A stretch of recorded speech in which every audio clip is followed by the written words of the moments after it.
Hi everyone, welcome back to Shani classes. First of all good evening to everyone. कैसे हैं friends? अच्छे होंगे, मज़े में होंगे, स्वस्थ रहिए। सबसे ज़्यादा इंपॉर्टेंट है कि आप 3 दिन तो अपनी हेल्थ का ध्यान रखिएगा। कल जल्दबाजी में कोई काम गलत मत करिएगा, ठीक है? पूरे कपड़े फुल पहन के जाइएगा, क्योंकि ठंड लगेगी तो 2 पेपर और ख़राब होने की सम चांसेस बढ़ जाएगी।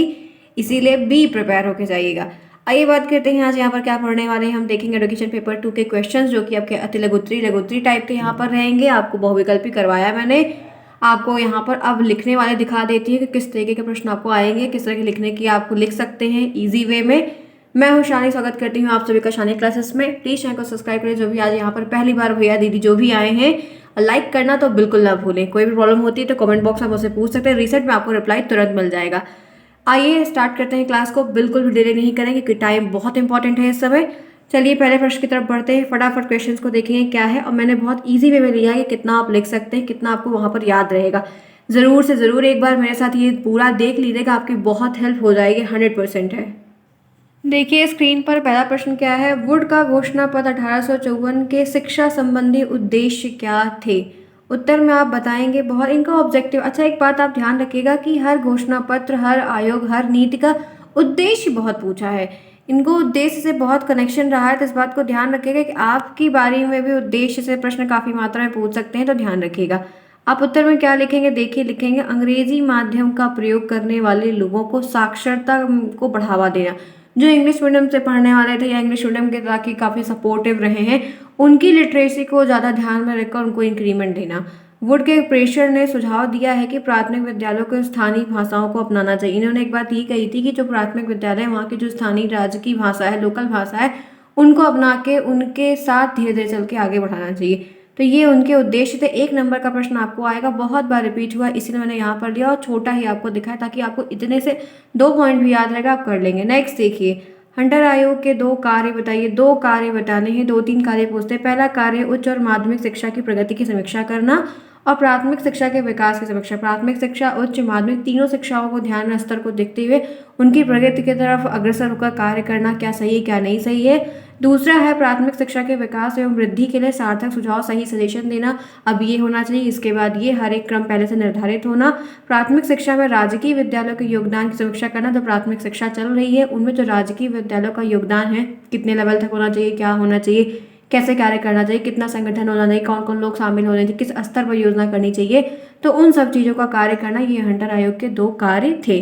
तो मैंने 3 ले लिया है, आपको 2 कोई भी याद रहेगा, लिख लीजिएगा। आगे बढ़ते हैं। नेक्स्ट, हंटर कमीशन की विशेषता क्या है, इनकी क्वालिटी क्या है, विशेषता आपसे पूछेगा, गुण आपसे पूछेगा, दोनों सेम टॉपिक होता है, दोनों में आप ये उत्तर वहाँ पर लिख सकते हैं। पहला है बालिकाओं के लिए सरल पाठ्यक्रम और निःशुल्क, लड़कियों को सरल पाठ्यक्रम और निःशुल्क शिक्षा दो। पहली बात तो अनुदान सहायता शिक्षक, छात्र शिक्षक की संख्या और आवश्यकता, मतलब जो अनुदान देने हैं, जितने बच्चे हैं, जितने टीचर हैं, उनका एक रेशियो देखकर, पूरी बात को समझकर अनुदान देने की भी प्रक्रिया वहाँ पर लागू की जाए। फिर है देशी विदेशी के पाठ्यक्रम में परिवर्तन ना करके पूर्ववत चलने, कोई देसी शिक्षा लाने के लिए आप जो है कुछ, देसी शिक्षा का मतलब है कि अंग्रेजी शिक्षा या बाहर कुछ आप सिखाना चाह रहे हैं, तो इसका मतलब ये नहीं है कि आप जो है पूर्व से जो चली आ रही चीज़ों को उनको आप एकदम से हटा दो या बदल दो। इन्होंने ये विशेषताएं रखी कि जो चीज़ें चाह रहे थे, सब कुछ चाह रहे थे कि बाहर का भी आप सीखो, घर का भी सीखो, लेकिन दोनों को धीरे धीरे करके सीखो। ठीक है, आगे आइए। शिक्षा के कितने अभिकरण होते हैं, इनके अभिकरण कितने हैं? उत्तर में आप बताएंगे। 2 नंबर का प्रश्न आपको लघुत्री में मिल जाएगा, ध्यान रखिएगा। यहाँ पर आपको भले छोटा लिख रहा है, जब आप कॉपी में लिखेंगे तो एक पेज का, एक पूरा मतलब पैराग्राफ भर का हो जाएगा, ध्यान रखिएगा।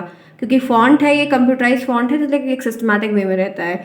शिक्षा के 2 मुख्य अभिकरण हैं, एक घर और एक विद्यालय। अभिकरण का मतलब कंपोनेंट होता है, एक सपोर्ट, मतलब जैसे कह सकते हैं। घर शिक्षा का मुख्यतः अनौपचारिक अभिकरण है। घर जो होता है वो इनफॉर्मल होता है, इसीलिए परिवार के बच्चों को, जो परिवार होता है, बच्चे की प्रथम पाठशाला कहते हैं और माँ उनकी पहली गुरु होती है। विद्यालय शिक्षा का मुख्यतः औपचारिक होता है। विद्यालय जो होता है वो एक औपचारिक अभिकरण होता है, जहाँ बच्चे परिवार के बाद जाकर शिक्षा प्राप्त करते हैं। पहले परिवार में सीखते हैं, फिर जाके वो अंतर करते हैं और स्कूल में जाके सीखते हैं। तो अभिकरण शिक्षा के जो है वो कितने हैं, तो आप 2 बताएंगे, एक विद्यालय और एक घर होता है। ठीक है, एक औपचारिक एक अनौपचारिक, दोनों आपको लिखना होगा। आगे बढ़ते हैं, इसी के साथ चलते हैं 5th पे। शैक्षिक उन्नयन में बालक संस्थान केंद्र की क्या भूमिका है? शैक्षिक उन्नयन में ब्लॉक संसाधन केंद्रों की क्या भूमिका रहती है। उत्तर में आप बताएंगे संतुलित शैक्षिक विकास को बढ़ावा देने के मद्देनजर शैक्षिक रूप से पिछड़े बालकों पर ये काफ़ी ज़्यादा कार्य करते हैं।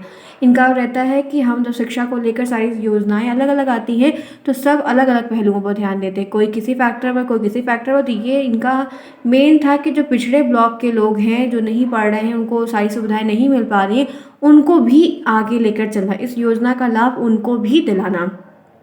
नेक्स्ट देखिए, ब्लॉक संसाधन केंद्र क्या है। ब्लॉक संसाधन केंद्र होता क्या है।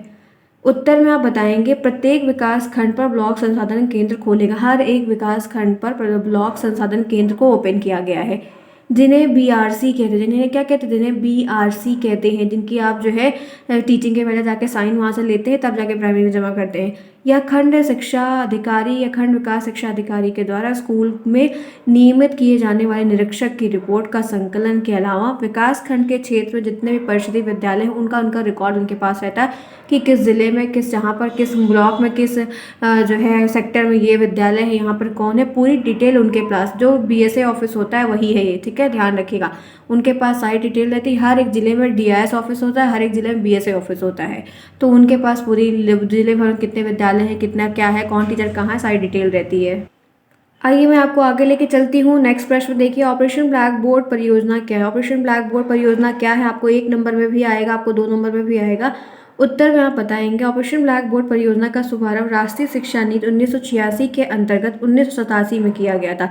इसके अंतर्गत ये बात रखी गई थी और 1987 में इसको ला के पूरा क्लियर कर दिया गया और इसका शुभारंभ 7वीं पंचवर्षीय योजना 1985 से लेकर 1990 के अंतर्गत माना जाता है। इतना आपको 1 नंबर में लिखने के लिए इनफ है। 2 नंबर में आप जब लिखेंगे इतनी बात लिखने के बाद इनकी क्या क्या सुविधाएं वगैरह थी वो भी थोड़ा बढ़ा चढ़ा कर लिख देंगे। ध्यान रखिएगा, 2 नंबर में थोड़ा बड़ा लिखना है और 1 नंबर में थोड़ा छोटा लिखना है और समय को ध्यान रखते हुए कार्य करना है, नहीं तो आप 1-2 क्वेश्चन करते रह जाएंगे। देखिए 8 देखिए, पूर्व प्राथमिक शिक्षा की मुख्य समस्याएं क्या, इनकी दिक्कतें क्या थी। तो पहला उद्देश्यहीन था, कोई उद्देश्य नहीं था, बस चलते जा रहे चलते जा रहे चलते जा रहे, डेस्टिनेशन का पता नहीं कहाँ जा रहे। माध्यम की समस्या, मीडियम की बड़ी दिक्कत होती थी, ठीक है, क्योंकि बच्चा कहीं से आया, कोई किस जिले से आया, कोई किस राज्य से आया, तो उससे बड़ी प्रॉब्लम हो रही थी। दोषपूर्ण शिक्षा पद्धति, वही शिक्षा पद्धति वही पुरानी चली आ रही, कुछ चेंज नहीं हो रहा है। भवन और आवास की भी समस्या, भवन स्कूल अच्छे से नहीं है, व्यवस्था नहीं, बेंच नहीं है, सब टूटा फूटा है, तो ये सब बहुत ज़्यादा दिक्कत देखने को मिल रही थी। तो ये लोग व्यवस्था को सही से कर ही नहीं पाते थे। आगे चलिए, अब तो फिलहाल सही है। नेक्स्ट देखिए 9th यहाँ पर क्या है, पूर्व प्राथमिक शिक्षा का मुख्य उद्देश्य क्या होता है। उद्देश्य बहुत आते हैं, ध्यान रखिएगा। बच्चों में सौंदर्य बोध की भावना को बच्चों में जो सौंदर्य बोध है उनको बढ़ावा देना, ठीक है। उन सौंदर्य बोध का मतलब है कि उनमें जो क्वालिटी है, जो हर बच्चे में कुछ ना कुछ स्किल होती है किसी कार्य को करने की, उसको आप इंक्रीज करो। बच्चों में जिज्ञासा को ले आओ, उनके अंदर जिज्ञासु भाव को पैदा करो। जिस वातावरण में वो रहता है उसे समझने में मदद करो, जहाँ पर रह रहा है उनको समझने की आप कोशिश करिए। बच्चे को भ्रमण पर ले जाइए, घुमाइए, दिखाइए, चीज़ों से अवगत कराइए, खोज करवाइए, प्रयोग करने के अवसर दीजिए, जिससे वो नवीन रुचियाँ उनके अंदर जागृत हों। तो पूर्व प्राथमिक का उद्देश्य ये होता है कि आप बच्चे को हर एक चीज़ लर्निंग बाय डूइंग पर डिपेंड होता है कि आप उनको हर एक चीज़ खुद करने का मौका दीजिए ताकि वो सही तरीके से सुचारू रूप से सीखे, समझे, कार्य करें।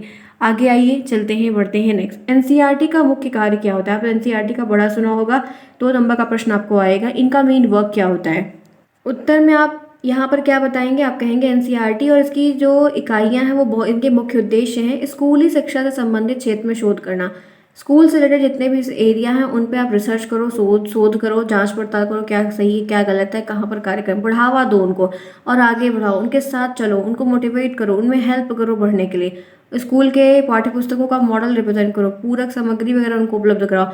समाचार पत्र है, पत्रिकाओं को उनको तैयार करो, उनको एक मॉडल दो, प्रकाशित करना सिखाओ, उनको बहुत सारी मल्टीमीडिया डिजिटल सामग्री का भी आप डेवलपमेंट, ताकि वो प्रचार, मतलब एनसीईआरटी एक नई टेक्नोलॉजी के बेस पर कार्य, जैसे जैसे मॉडर्न समय आता है वैसे चाहती है कि हर प्राथमिक स्कूल में ये कार्य हो जाए और सबका एक साथ सही तरीके से विकास हो, ठीक है। तो आप डेवलपमेंट के बेस पे इसके जैसे बहुत सारे प्रश्न आते हैं, तो कार्य पूछे, उद्देश्य पूछे, वर्क पूछे, तो आप जो है ना, मतलब ऐसा कुछ लिखना जिसमें आपको ये रहे कि आप बच्चों का उससे डेवलपमेंट कर रहे हो, क्योंकि बच्चों का डेवलपमेंट जो है कल का भविष्य तैयार करेगा। इस बात को ध्यान रखते हुए अपने आंसर्स को दिखेगा। आगे बढ़ते हैं, नेक्स्ट देखते हैं 11th क्या है यहाँ पर।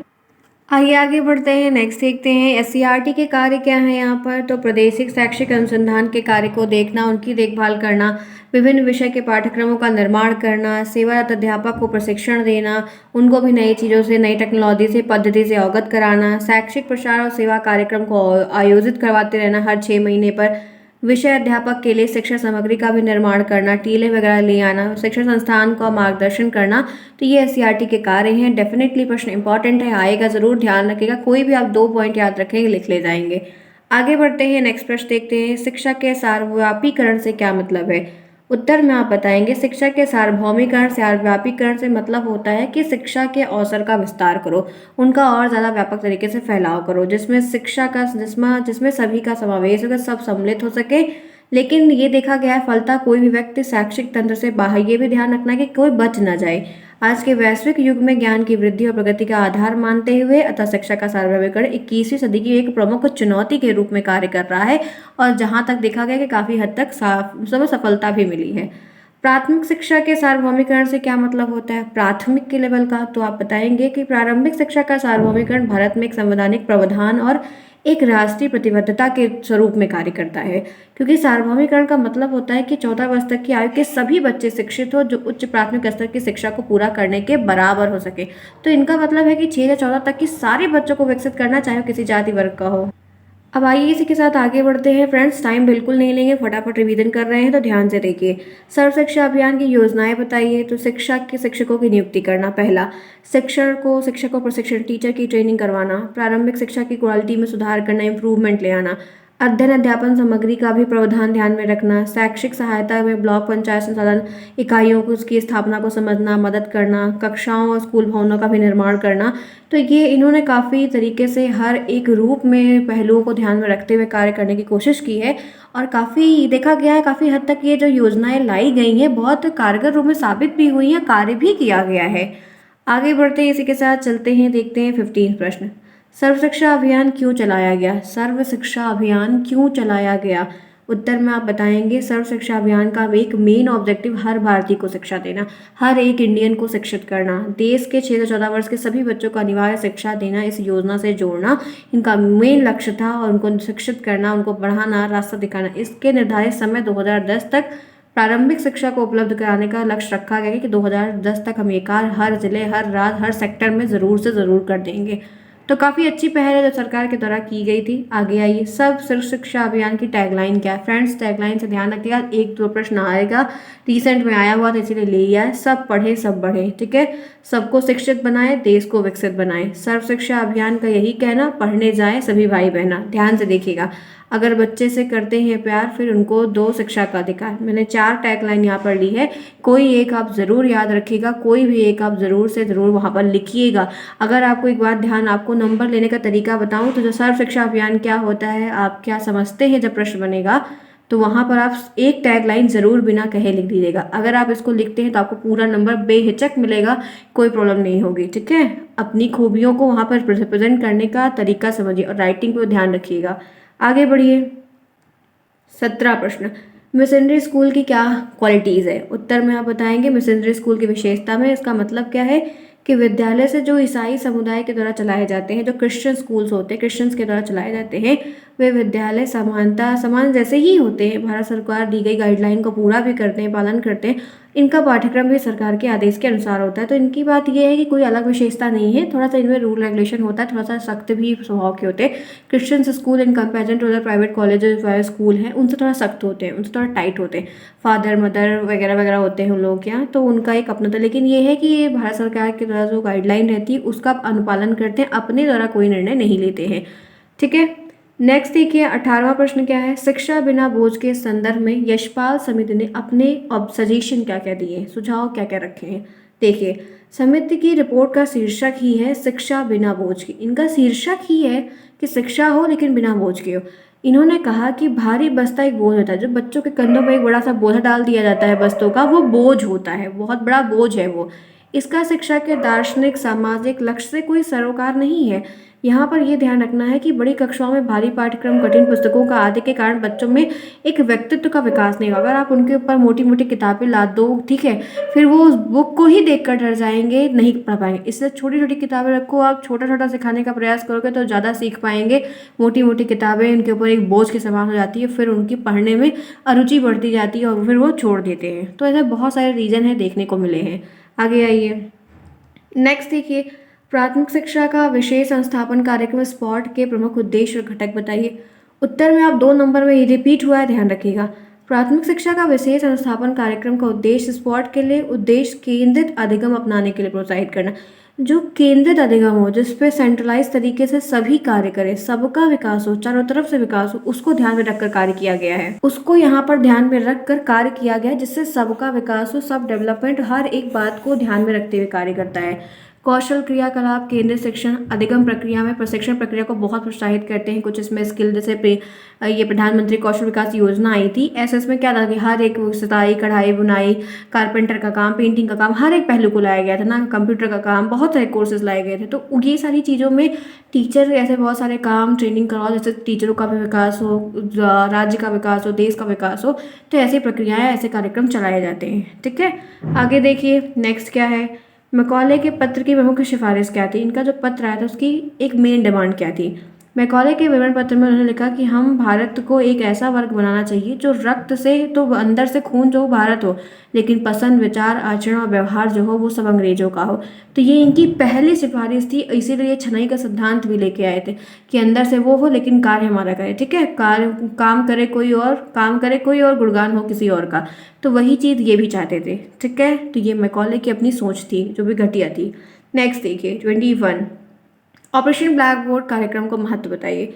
ऑपरेशन ब्लैक बोर्ड से मतलब है कि युद्ध स्तर पर अभियान चलाकर किसी कार्य को शीघ्रतापूर्वक, कोई कार्य चल रहा है उसमें कोई दिक्कत आ रही है तो उसके लिए कुछ ऐसा जो है, कुछ ऐसा क्रिएट कर दो, कुछ नया ले आ दो कि वो कार्य फटाक से गाड़ी पे चलने लगे। चल तो रहा है लेकिन बहुत स्लो चल रहा है। तो ये ऑपरेशन ब्लैक बोर्ड इसीलिए ले आएगा कि उसमें थोड़ा सा और पुशअप कर दो तो वो उठ जाएगा। तो इन सब चीज़ों को ले आने के, इस अभियान को और आगे बढ़ाने के लिए इसको लाया गया। ब्लैक बोर्ड में आवश्यक उपकरण को मेन रखा गया, एलिमेंट को लाया गया, सामान को दिया गया। ब्लैक बोर्ड का उद्देश्य प्राथमिक विद्यालय, प्राइमरी पे इनका ज़्यादा फोकस था। उनकी सामग्री को, उनके लिए खेलने के सामान, ब्लैक बोर्ड, दरी, चटाई, टेबल, कपड़ा, टीचर, इन सारी चीज़ों को सुनिश्चित किया गया कि सुविधाएं अगर आप दोगे तो शायद उसके एवरेज में भी ये कार्य अच्छे से हो पाए और आगे आगे चलता चले। ठीक है, एक प्रकार से कह सकते हैं कि जैसे रुकी हुई कोई चीज़ है उसमें थोड़ा सा बल लगा देना। आगे आइए, ऑपरेशन ब्लैक बोर्ड कार्यक्रम की शुरुआत कब हुई? उत्तर में आप बताएंगे। ऑपरेशन ब्लैक बोर्ड परियोजना का शुभारंभ 1986 की जो नीति आई थी उसके अंतर्गत हुआ था, लेकिन 1987 में उसको पूरी तरीके से लागू करवाया गया और इसका शुभारंभ 7वीं पंचवर्षीय योजना के अंतर्गत माना जाता है। इसका उद्देश्य सभी जगह पूरी, मतलब 1986 की जितनी भी बातें कही गई हैं उसको साथ में लेते चले, हर जगह से पूरा विकास करना, जिससे भारत का, इंडिया का अच्छे से अच्छा डेवलपमेंट हो सके और बच्चे का भविष्य बन सके।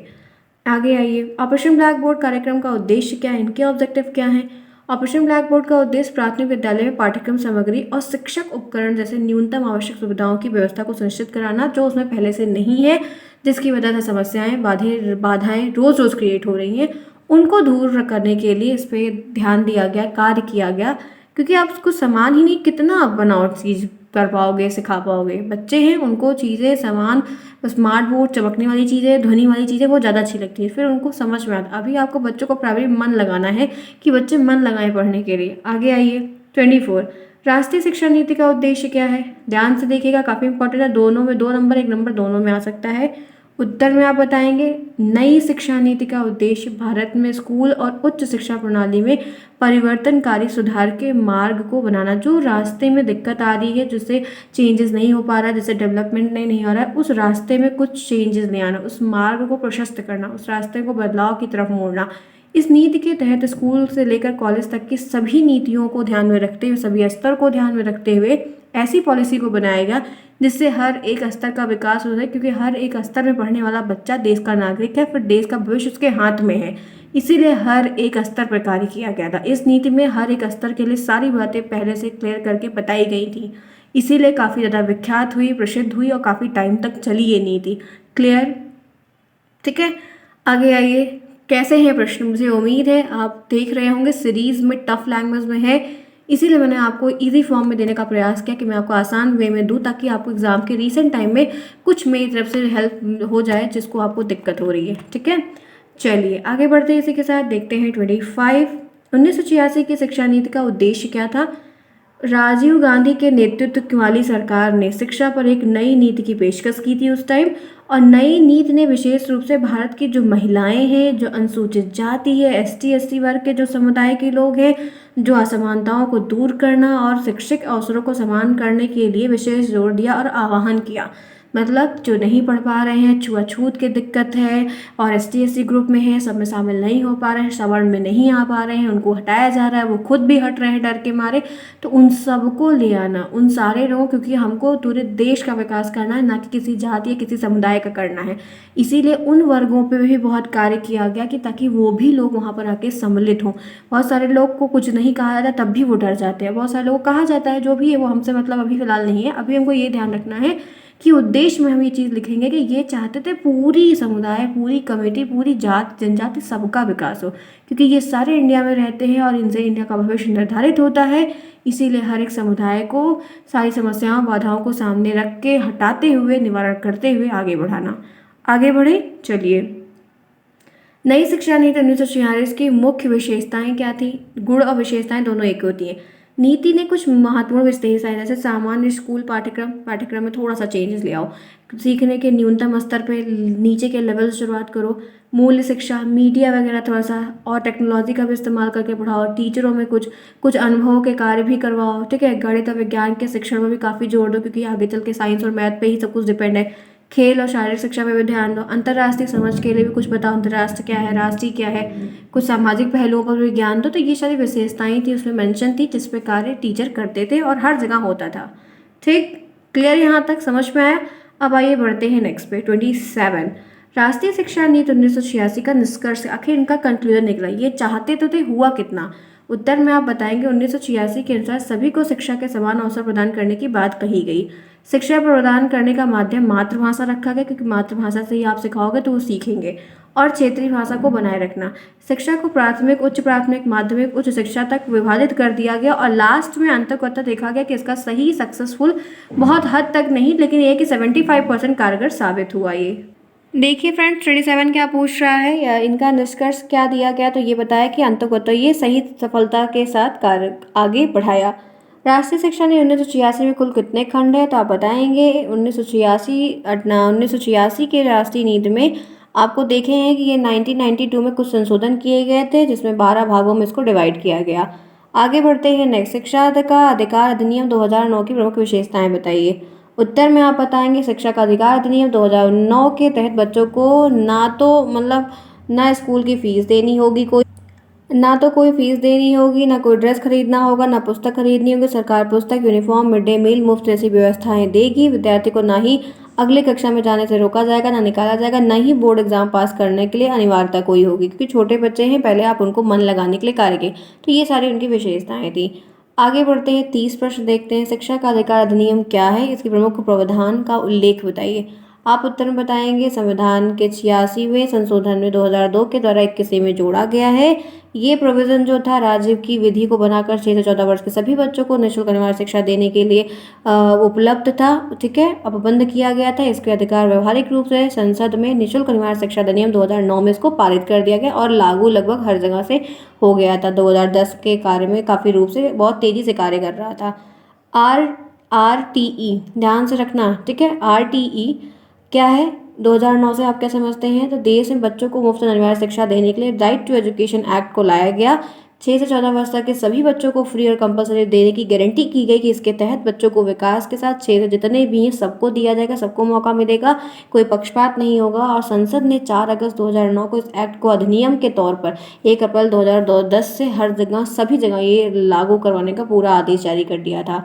आगे आइए, शिक्षा के अधिकार के प्रमुख तत्व कौन कौन से हैं। उत्तर में आप बताएंगे निःशुल्क और अनिवार्य शिक्षा का अधिकार बालक को देना, अन्य विद्यालय में हस्तांतरण का मतलब ट्रांसफ़र कराना चाहते हैं तो उनको जाने देना, उनका भी अधिकार देना। राज्य सरकार के सारे कर्तव्य का जितना भी है कुछ सब पालन करवाना। स्थानीय प्राधिकारों के कर्तव्य से परिपूर्ण होना। माता पिता के संरक्षण के कर्तव्य में है। प्रवेश के लिए आयु का प्रमाण पत्र देना। कोई बहुत ज़्यादा ये अगर ना दे पाए तो कोई बहुत बाध्यता भी नहीं करना। प्रवेश लेने से इनकार ना करना। तो ये सारे अधिकार हैं। आगे आइए, शिक्षा के अधिकार की चुनौतियां। अब दिक्कत क्या थी, ठीक है, देखो ये चुनौतियां क्या थी। सामाजिक बाधाएं दिक्कत बहुत करती थी। जाति मुद्दे, भारतीय समाज में जाति पहचान महत्वपूर्ण बन गई थी। अपवंचित वर्ग के बच्चे अपने उम्र समूह के उच्च वर्ग के बच्चों के द्वारा अलग थलग किए जाते थे, अलग दिखते भी थे।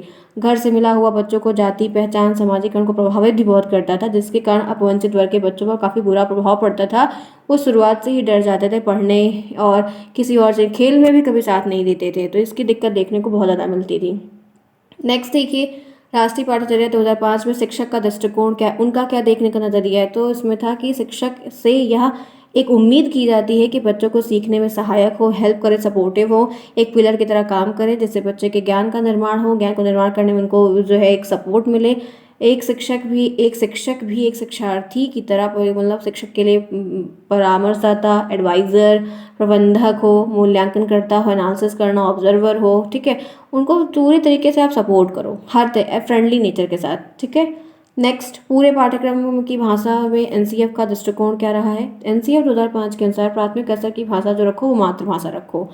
शिक्षण सूत्र जैसे ज्ञात से अज्ञात की ओर लागू करो, आप मूर्त से अमूर्त, जो चीज़ जानते हो उससे लेके अनजान चीज़ों की तरफ बढ़ो। इन पे आप कार्य करोगे तो उनको ज़्यादा अच्छा होगा। सूचना को ज्ञान मानने से बचें, सूचना को ज्ञान ना बनाएं, ठीक है। सूचना सूचना है, ज्ञान ज्ञान है। विशाल पाठ्यक्रम मोटी किताबों शिक्षण प्रणाली की असफलता का एक प्रतीक होता है। तो बहुत विशाल बड़ा बड़ा एकदम काफ़ी बड़ा पाठ्यक्रम रखे, मोटी मोटी किताबें रखे, ये अच्छी बात नहीं है, ठीक है। आगे बढ़िए, फिर है राष्ट्रीय पाठ्यक्रम संरचना 2005 के ऑब्जेक्टिव क्या हैं। तो राष्ट्रीय पाठ्यक्रम संरचना 2005 के उद्देश्य में मानवीय मूल्यों का विकास करना, बच्चों के अंदर छोटी थोड़ी थोड़ी करके धीरे धीरे करके जो मोरल वैल्यूज़ है उनका डेवलपमेंट करवाना। इस पाठ्यक्रम के अंतर्गत छात्रों में देश प्रेम की भावना को ले आना, ठीक है, सहयोग, दान, परिवार, सहिष्णुता, मानवीय गुणों का सही तरीके से विकास करना, उनकी समझ बताना क्या ज़रूरी है, क्यों ज़रूरी है, आपको शेयरिंग का नेचर भी सिखाना समूह में रहकर, ये सारी चीज़ें क्लियर है यहाँ तक। आगे देखिए, नेक्स्ट यहाँ पर क्या है, एनसीएफ 2005 में कितने सदस्य थे, 38 सदस्य थे। ध्यान रखिएगा, एक नंबर प्रश्न बनेगा, रिपीट हुआ है। किस राज्य ने सबसे पहले भारत में मध्याह्न भोजन की शुरुआत की। तो आपको पता है कि तमिलनाडु में की गई थी। मिड डे मील की योजना पहले तमिलनाडु में। नेक्स्ट देखिए क्या है, भारत में मध्याह्न भोजन योजना के 3 लाभ क्या हैं। मध्याह्न भोजन योजना का प्राथमिक बच्चों के नामांकन में ग्रोथ करवाना पहला, ठीक है। फिर उपस्थिति और वृद्धि को भी ध्यान रखना, कुपोषण को कम करना और भूख को समाप्त कर देना। तो ये 3 बातें थी जिसपे ध्यान में रखकर मिड डे मील को लाने का एक सोच विचार किया गया था, फिर लाया भी गया और कार्य भी हो रहा है। नेक्स्ट देखिए, मध्याह्न भोजन की योजना कब शुरू की। इस योजना को देश भर में लागू करने के लिए भारत सरकार ने 15 अगस्त 1995 को एक केंद्र परियोजित योजना शुरू की थी। इसे प्राथमिक शिक्षा में पोषण सहायता और राष्ट्रीय कार्यक्रम कहा गया और इसके बाद ही इसका नाम जो है बाद में चल के मिड डे मील जो है रख दिया गया था, ठीक है, मध्याह्न भोजन, ठीक। आगे चले, पोषाहार वितरण कार्यक्रम के बाद ये नाम हो गया। 40 प्रश्न पे हम इस वक्त है, ध्यान से देखिए। शिक्षकों को अकादमिक सपोर्ट में मतलब डाइट की क्या भूमिका रही है। तो आप पहला बताएंगे, प्राथमिक शिक्षा के सार्वजनिकरण के कार्यक्रम व्यू रचना, प्राथमिक स्तर पर एकेडमिक तौर पर जो व्यक्तियों को तैयार करना, भेजना, करना, ये डाइट का एक मुख्य रोल रहता है और डाइट जो है इन चीज़ों को काफ़ी अच्छे तरीके से संचालित करने का अपना पूरा सपोर्ट भी करता है। फिर यहाँ पर है आदर्श शिक्षा प्रशिक्षण केंद्र के रूप में प्राथमिक शिक्षा की गुणवत्ता में भी सुधार करना। आगे चलिए, नेक्स्ट देखिए 41, स्वतंत्रता पश्चात के स्वतंत्रता आफ्टर इंडिपेंडेंस किसी 2 शिक्षा आयोग का नाम। तो राधाकृष्णन आयोग 1948 से 1949, विश्वविद्यालय अनुदान यूजीसी की स्थापना, और मुदालिर आयोग 1952 से 53 में। इसे हम माध्यमिक शिक्षा आयोग के नाम से भी जानते हैं। आपको मैंने यहाँ पर पश्चात का लिया है, मतलब इंडिपेंडेंस के बाद का लिया है। आप इसके पहले का भी 2 नाम 3 नाम जरूर याद रखिएगा। नेक्स्ट 42 देखिए क्या है, भारतीय शिक्षा आयोग का दूसरा नाम क्या है। तो छात्रों ने कहा कि स्वतंत्रता संग्राम के दौरान शिक्षकों की अहम भूमिका रही और यहाँ पर ये बात क्या है, अहिंसा और नैतिकता के। ये फ्रेंड्स ये आप छोड़ दो क्योंकि ये प्रश्न कुछ हो गया है जल्दबाजी में, थोड़ा सा काम मेरा भी शायद गलत हो गया, ठीक है, इसको आप छोड़ दो, एक प्रश्न आप छोड़ दो। आगे आ जाओ, माध्यमिक शिक्षा आयोग 1952 से 53 का उद्देश्य क्या है। तो बहुत ही महत्वपूर्ण इनका सपोर्ट रहा है, योगदान रहा है। इसके द्वारा आधुनिक भारत की शिक्षा की एक नई नींव रखी गई है, नए नए चीज़ों को लाया गया है और इस आयोग ने बहुत सारे सुझाव भी दिए। इस क्षेत्र में कार्य उद्देश्य को रखते हुए, भारत की स्थिति को ध्यान में रखते हुए उनका निर्माण किया गया है कि कैसी सिचुएशन में है और हमको यहाँ पर आकर क्या क्या नई चीज़ों को ले आना है जिससे हम इस चीज़ को कार्य के रूप में आगे करवा सकें। आगे चलिए, प्रथम राष्ट्रीय शिक्षा नीति कब घोषित की गई, तो आप क्या बताएंगे? 24 जुलाई 1986 को भारत की पहली राष्ट्रीय नीति घोषित की गई थी और यह पूर्ण रूप से कोठारी आयोग के प्रतिवेदन पर भी डिपेंडेंट थी, आधारित थी, वहीं से ओरिजिनेट थी। सामाजिक दक्षता, राष्ट्रीय एकता, समाजवाद की भावना को स्थापित करने का लक्ष्य भी इसमें निर्धारित किया गया था। आगे चलिए, कोठारी आयोग के दोष क्या हैं, इनकी दिक्कतें क्या थी? आयोग की अधिकांश सिफारिश आदर्शवाद और अव्यवहारिक भी थी, जिनका क्रियान्वयन संभव नहीं हो सका। आयोग द्वारा स्त्री शिक्षा का कोई सही से सुझाव नहीं दिया गया था जो उनके लिए उपयोगी हो। आयोग ने बेसिक शिक्षा को पूर्ण रूप से उनकी अवहेलना की थी, पूरी तरह से नेग्लेक्ट किया था। आयोग ने धार्मिक शिक्षा के विषय में कोई संस्कृति न करके भारतीय धर्म और दर्शन की उपेक्षा भी की थी, तो जो कि गलत था। आगे चलिए, कोठारी आयोग के अनुसार शिक्षा के उद्देश्य क्या हैं? भारतीय शिक्षा प्रणाली की गुणवत्ता में सुधार करने के लिए शोध करना, उन्हें सुधार करने के लिए भारत सरकार को उचित सुझाव प्रदान करना, ये उनका उद्देश्य था। भारत सरकार को गाइडलाइन करना, उनको दिशा निर्देश दिखाना, भारत में शैक्षिक नीति के निर्माण के लिए सरकार को उचित सुझाव देना कि अब ये करिए, अब ये करिए, ये सही है, ये सही है। तो इस तरीके से, ताकि भारत की जो शिक्षा प्रणाली है उसमें ग्रोथ हो। एक प्रकार से ये सजेशन कमेटी कह सकते हैं कि जो भारत सरकार को डायरेक्ट ये सुझाव देते थे अपनी पहल के रूप में कि मुझे ये लग रहा है, ये करना चाहिए, ये सही है, ये विचार होगा, ऐसी ऐसी बातें करते थे। आइए नेक्स्ट, विश्वविद्यालय शिक्षा आयोग का मुख्य उद्देश्य क्या है? विश्वविद्यालय का विस्तार, विकास संबंधित आवश्यक कार्यों को, जो आवश्यक कार्य हों जिससे डेवलपमेंट हो सके, उनको आप पूरा करो। उन पे जहाँ पर चोट लगी मरहम वहीं लगाना चाहिए, क्योंकि तभी तो लाभ होगा। विश्वविद्यालय में परीक्षा पाठ्यक्रम पर थोड़ा ध्यान रखा। अनुसंधान कार्यक्रम के संबंध में बहुत सारी सूचनाओं को प्राप्त करना इनका कार्य था कि देखना, जानना क्या हो रहा है, कैसे हो रहा है, सिलेबस क्या चल रहा है, कितना हुआ, इन सब की जाँच पड़ताल करना, फिर जाके एक रिजल्ट रिपोर्ट देना। नेक्स्ट देखिए, 48 क्या है? राधा कृष्णन आयोग के प्रमुख दो गुण या विशेषताएं बताइए। तो आयोग ने विश्वविद्यालय और कॉलेज के छात्रों की संख्या को सीमित रखने का जो सुझाव दिया था, उससे शिक्षा का स्तर उन्नत होने के साथ साथ विद्यालय का वातावरण भी, उन्होंने कहा कि बहुत भीड़ अपना बटोर लो, एक लिमिटेड सीट रखो, उसके हिसाब से कार्य करो, क्योंकि कम बच्चे रहेंगे तो आप ध्यान दे पाएंगे, पूरा वहाँ पे मेला नहीं लगाना है, ठीक है, और उससे वातावरण भी सही रहेगा। आयोग की सिफारिश में प्राचीन परंपरा, नवीन परिस्थिति और भावी आवश्यकताओं के उन्होंने कहा कि जो चीज़ें आप नई ले आ रहे हो, जो सिफारिशें आप कर रहे हो, वो समय के वातावरण के साथ, अनुकूलन के साथ, परिस्थिति को ध्यान में रखते हुए किया जाए। तो ये सारी इनकी क्वालिटीज़ थी। एक कुल मिलाकर आप देख रहे हो जितनी आयोग कमेटियाँ बनी हैं, सब शिक्षा के विकास, भारत के विकास में लगे हैं, और भारत का विकास तभी हो सकता है जब आप शिक्षा व्यवस्था में सुधार कर सकते हो, ठीक है। आगे आइए देखते हैं नेक्स्ट यहाँ पर क्या है। नेक्स्ट प्रश्न आपसे पूछा जा रहा है, भारतीय शिक्षा में लॉर्ड कर्जन का योगदान क्या रहा है? पाठ्यक्रम क्षेत्रीय आवश्यकताओं के अनुसार तैयार करना, ठीक है, आवश्यकताओं के अनुसार आप पाठ्यक्रम को बनाओ। भारतीय भाषाओं को मुख्य स्थान भी दिया गया, अंग्रेजी को हटा दिया जाए, ठीक है, थोड़ा कम किया जाए, शारीरिक व्यायाम को भी अनिवार्य किया जाए, कुछ उपयोगी विषय को भी सम्मिलित किया जाए, और प्राथमिक शिक्षक को 2 वर्षों का प्रशिक्षण दिया जाए, उनके वेतन में भी, सैलरी में भी, टीचर की सैलरी में भी बढ़ोतरी की जाए, ठीक है। शिमला शिक्षा सम्मेलन क्या है? 50 प्रश्न पेपर हैं फ्रेंड्स, आपको लघुत्तरी, अति लघुत्तरी सब दिखा रही हूँ ताकि आप एम टाइम पर ये भी देख लो। लॉर्ड कर्जन ने सितंबर 1901 में, ठीक है, इन्होंने एक शिक्षा सम्मेलन आयोजित किया था जिसको शिमला शिक्षा सम्मेलन का नाम से जाना जाता है, और इस सम्मेलन में सभी प्रांत के जन शिक्षक निर्देश की मुख्य एक ईसाई मिशनरी के कुछ प्रतिनिधि भी इसमें शामिल थे। ठीक है फ्रेंड्स, क्लियर है। तो मैंने आपको यहाँ पर 50 क्वेश्चन लिए थे जो आपको करवाए, मैंने लघुत्री इसी टाइप के आएंगे, आपको लिखना रहेगा। मैंने कहा कि आप लोगों को क्लास टाइम पे ऐसे कुछ दिखा दूँ, दे दूँ, जिससे आप आसानी से कुछ समझ पाएँ, आपकी हेल्प हो जाए, कुछ पॉइंट आपको क्लियर हो जाए, जिससे आप बनाकर लिख पाएँ, क्योंकि बनाकर ही लिखना है हमको वहाँ पर। चलिए फ्रेंड्स, फिर क्लास को करते हैं ओवर। कोई प्रॉब्लम होगी तो ज़रूर बताइएगा, PDF आपको टेलीग्राम पर मिल जाएगा। तब तक के लिए सभी को मेरी तरफ से अच्छा करके आइए, अपना बेस्ट करके आइए। Best of luck, bye bye.